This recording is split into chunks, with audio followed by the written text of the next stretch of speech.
There's a lot of exciting things happening in the design world and at IDEO this past year, and I'm pleased to get a chance to share some of those with you. I didn't attend the first TED back in 1984, but I've been to a lot of them since that time. I thought it was kind of be interesting to think back to that time when Richard got the whole thing started. Thank you very much, Richard. It's been a big, enjoyable part of my life coming here. And so thinking back, I was thinking those of us in Silicon Valley were kind of really focused on products or objects, certainly technological objects. And so it was great fun in those days, and some of those of you who are in the audience were my clients, and we'd come in with some prototype underneath a black cloth, and we'd put it on the conference table, and we'd pull off the black cloth, and everybody would ooh and ah. And that was a really good time. And so we'll continue to focus on products, as we always have. But and if you were here last year, you probably, I probably wrestled you to the floor and tried to show you my new iModule 2, which was a camera that plugged into the handspring. And I took a lot of pictures last year. Very few people knew what I was up to, but I took a lot of pictures. And this year, maybe you could show the slides. And this year we're carrying this Trio, which we had a lot to do with and helped Handspring design it. And also, although we designed it a few years ago, it's just become ubiquitous in the last year or so, this HeartStream defibrillator, which is saving lives. Maybe you've seen them in the airports. They seem to be everywhere now. Lots of lives are being saved by those. And we're just about to announce the Zinio reader product that I believe will make magazines even more enjoyable to read. So we really will continue to focus on products, but something's happened in the last 18 years since Richard started TED, and that's that people like us, I know people in other places have caught on to this for a long time, but for us, we've really just started to get, we've kind of like climbed Maslow's hierarchy a little bit, and so we're now focused more and more on kind of human-centered design, human-centeredness in an approach to design. And that really involves designing like behaviors and personality into products. And I think you're starting to see that, and it's making our job even more enjoyable. Interestingly enough, we used to primarily build 3D models, you know, like you've seen some today, and 3D renderings, and we'd go and we'd show those as communicating our ideas. But firms like ours are having to move to a point where we get those objects that we're designing and get them in motion, showing how they'll be used. And so in order to do that, we've been forming internal video production groups in order to make these kind of experience prototypes that show just what we mean about the kind of man-machine relationship. And it's a much better way to see. It's kind of like, you know, architects who show people in their houses as opposed to them being empty. So I thought that I would show you a few videos to kind of show off this new broader definition of design in products and services and environments. I have a few of them. They're no more than a minute or a minute and a half a piece, but I thought you might be interested in seeing some of our work over the last year and how it responds in video. So Prada New York, we were asked by Rem Koolhaas and OMA to help us conceive the technology that's in their retail store in New York. He wanted a new kind of store, a store that had a cultural role as well as a retail one. And that meant actually designing custom technology as opposed to just buying things off the shelf and putting them to use. So there's lots of things. Everything has RF tags. There's RF tags on the cards. There's these staff devices that are all around the store. You pick them up, and once you see something that you're interested in, the staff person can scan them in, and then they can be shown on any screen throughout the store. You can look at color and sizes and how it appeared on the runway or whatever. Right? And so then the merchandise that you're interested can be scanned. It's taken into the dressing room, and in the dressing room there are scanners so that we know exactly what clothing you have in the dressing room, and we can put that up on a touch screen, and you can play with that and get more information about the clothing that you're interested in as you're trying it on. It's been used a lot of places, but I particularly like the use here of liquid crystal displays in the changing room. It was the last time I went to see this store, there was a huge buzz about people standing outside wondering, am I going to actually get to see the people changing clothes here? And but if you push the button, of course, the whole wall goes dark. So you can try to get approval or not for whatever you're wearing. And then one of my favorite features of the technology is the magic mirror, where you put on the clothes, there's a big display in the mirror, and you can turn around, but there's a 3-second delay so you can see what you look like from the back or all the way around as you do it.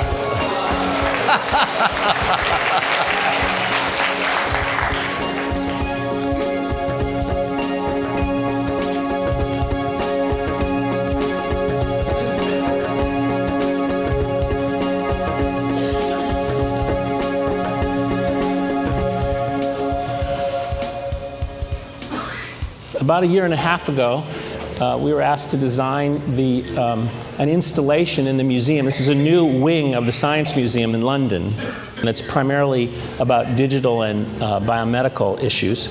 And a group at Itch, which is now part of IDEO, designed this interactive wall that's about 4 stories tall. I don't know if anybody's seen this. It's pretty spectacular in the room. Anyway, it's based on the London subway system, and so you can see that these are, the goal was to bring some of the feedback that the people who had gone to the museum were giving and get it up on the wall so everybody could see, for everybody to see. So you enter your information, and then like this London tube system, the little trains go around with your, what you're thinking about, and then when you get kind of to a station, it's expanded so that you can actually read it. Then when you exit the IMAX theater on the 4th floor, mostly teenagers coming out of there, there's this big open space that has these tables in it that have interactive games, which are quite fun, also designed by Durrell and Andrew of Itch. And the topics include things that the museum is about, male fertility, choosing the sex of your baby, or what a driverless car might be like. There's lots of room so people can kind of come up and kind of understand what it is before they get involved. And also, it's not shown in the video, but these are very beautiful. They go to the top of the wall, and when they kind of reach all the way to the top after they've bounced around, they kind of disperse into bits and kind of go off into the atmosphere. The next video is not done by us. This is CBS Sunday Morning that aired about 2 weeks ago. And Scott Adams ran into us and asked us if we wouldn't help to design the ultimate cubicle for Dilbert, which sounded like a fun thing, and so we couldn't pass it up. He's always been interested in kind of technology in the future. I realized that at some point I might be the world's expert on what's wrong with cubicles. So we thought, well, wouldn't it be fun to get together with some of the smartest design guys in the world and try to figure out if we could make the cubicle better. Though they work in a wide-open office space, spectacularly set under San Francisco's Oakland Bay Bridge, the team built their own little cubicles to fully experience the problems. Yeah. A one-way mirror. I can look at it, you can look at yourself. They took pictures. You feel so trapped, you know, and someone kind of leans over and you're sort of like held captive there for a minute. So far it's chaos, but a lot of people are doing stuff, so that's good. So we'll see what happens. The first group builds a cubicle in which the walls are screens for the computer and for family photos. In the second group scenario, the walls are alive and actually give Dilbert a group hug. Behind the humor is the idea of making the cubicle more human. So here's the final thing, complete with kind of orange lighting that follows the sun across, follows the tracks of the sun across the sky, so you feel that in your cubicle. And my favorite feature, which is a flower in a vase that wilts when you leave in disappointment, and then when you come back, it kind of comes up to greet you and happy to see you. It's like built right into the wall. You know, there's homey touches like a built-in fish tank in the walls or something to be aggressive with to release tension. Customizable for the boss of your choice. And of course a hammock for your afternoon nap that stretches across your cubicle. Says his creator. Life would be sweet in a cubicle like this. This next project we were asked to design a pavilion to celebrate the recycling of the water on the Millennium Dome in London. The dome has an incredible amount of water that washes off of it, as well as wastewater. So this building actually celebrates the water as it comes out of the recycling plant and goes into the reed bed so that it can be filtered for the final time. The pavilion's design goal was to be kind of quiet and peaceful, in contrast to if you went inside the dome where it's kind of wild and crazy and everybody's, you know, like learning all kinds of things or fooling around or whatever they're doing. But it was intended to be quite quiet. And then you would wander around and gather information in a kind of a straightforward fashion about the recycling process and what's being done and how they're going to reuse the water once it comes through the plant.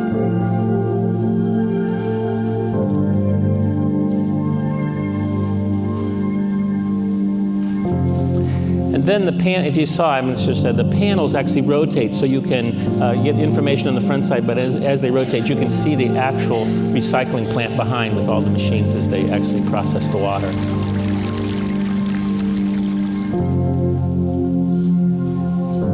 There you can see, there's the plant.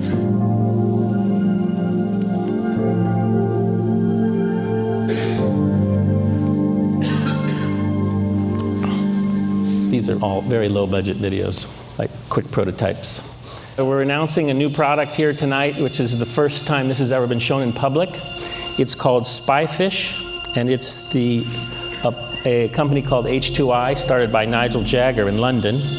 And it's a company that's trying to bring the experience. Many people have boats or enjoy being on boats, but a very small percentage of people actually have the capability or the interest in going under the water and actually seeing what's there and enjoying what scuba divers do. This product has 2 cameras. You throw it over the side of your boat, and and you basically scuba dive without getting wet. Maybe we should show one. For us, there's the object. For us, it was kind of 2 projects. One to design the interface so that the interface doesn't get in your way. You can have that kind of immersive experience of being underwater, of feeling like you're underwater, seeing what's going on. And the other one was to design the object and make sure that it was a consumer product and not a research tool. And so we spent a lot of time. This has been going on for about 7 or 8 years, this project, and just ready to start building them. The SpyFish is a revolutionary subaquatic video camera. It can dive to 500 feet to where sunlight does not penetrate and is equipped with powerful lights. It becomes your eyes and ears as you venture into the deep. The battery-powered SpyFish sends the live video feed through a slender cable. This slender cable was a huge technological advancement and allowed the whole thing to be the size that it is. And the central box connects the whole system together. Maneuvering the SpyFish is simple with the wireless remote control. You watch the video with superimposed graphics that indicate your depth and compass heading. The fluid graphics and ambient sounds combine to help you completely lose yourself underwater.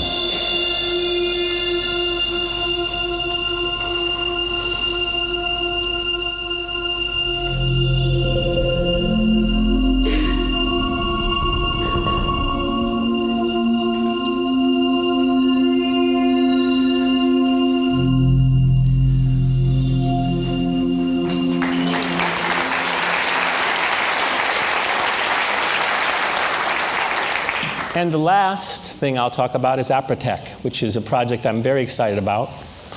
Apritech is a company started by Dr. Martin Fisher, who's a good friend of mine. He's a PhD from Stanford.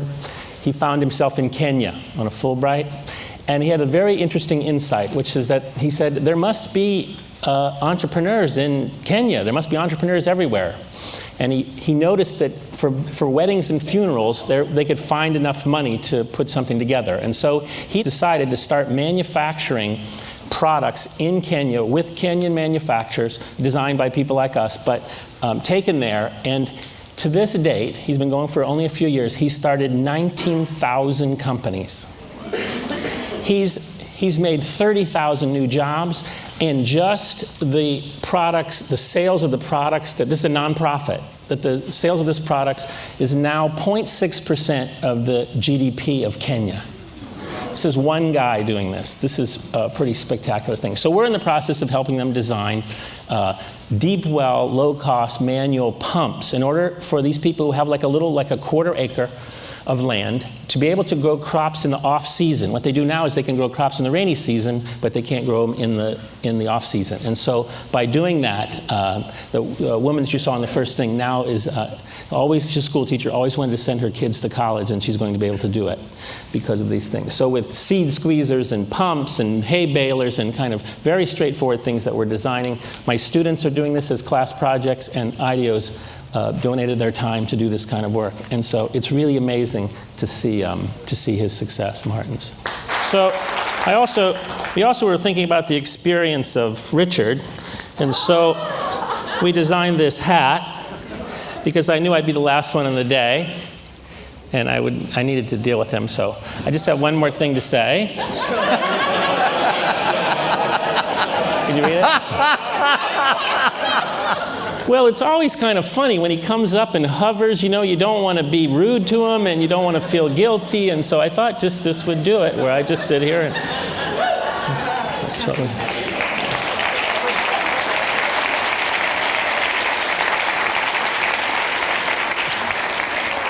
So we saw a lot of interesting things being designed today in this session, and from all the different presenters, and in my own practice from Prada to Apritech. It's really exciting that we're taking a more human-centered approach to design, that we're including behaviors and personalities in the thing we do, and I think this is great. Designers are more trusted and more integrated into the business strategy of companies, and I have to say, for one, I'm feel very lucky that the progress that design has made since the first TED. Thanks a lot.